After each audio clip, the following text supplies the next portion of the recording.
అవసరతను బట్టి ఈ స్థలానికి వచ్చి అవసరతను తండ్రి నీ బిడ్డలకు దాసురాట్లకు మీరు అనుగ్రహించినట్లుగా అయ్యా ఈ వాక్యము సెలవిస్తున్న రీతిగా అడుగుము జన్మలు నీకు స్వాస్థ్యముగా భూమిని నీకెంత వరకు సొత్తుగా ఇస్తానని వాగ్దానం చేస్తున్నాను. ఈ వాగ్దానాలు ప్రభువా నీ దాసుల పట్ల నిండుగా మెండుగా నెరవేర్చబడి సంఘాలు దీవించండి ప్రభువా. సంఘం అభివృద్ధి కావాలి, సంఘం విస్తరింపబడాలి, సంఘం కట్టబడాలి నాయన. ఇదిగో నువ్వు పిలుచుకున్న దేవుడవు, నమ్మదగిన దేవుడవు, నీ దాసుల్ని తండ్రి గొప్పగా నడిపించుకున్న దేవుడు.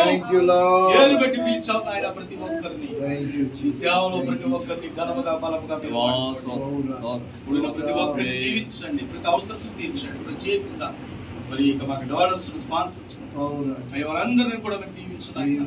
రానున్న దినాల్లో ఈ యొక్క ఫెలోషిప్ లో పాల్గొన్న ప్రతి ఒక్క సేవకురాట్లకు యొక్క సహాయం అందడానికి ప్రతి విషయంలో తోడుకుండమని సహాయం చేయమని ప్రార్థిస్తున్నా.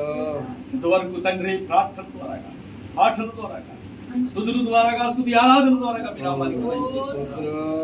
జరగవలసిన యొక్క కార్యక్రమంలో మీరే తోడుగా ఉండండి, అర్జత వహించి నడిపించి మీ నామానికి మహిమ ఘనత ప్రభావం పొందుకోమని యేసు క్రీస్తు పరిశుద్ధ నామములో అడుగుచున్నాను మా పరమ తండ్రి.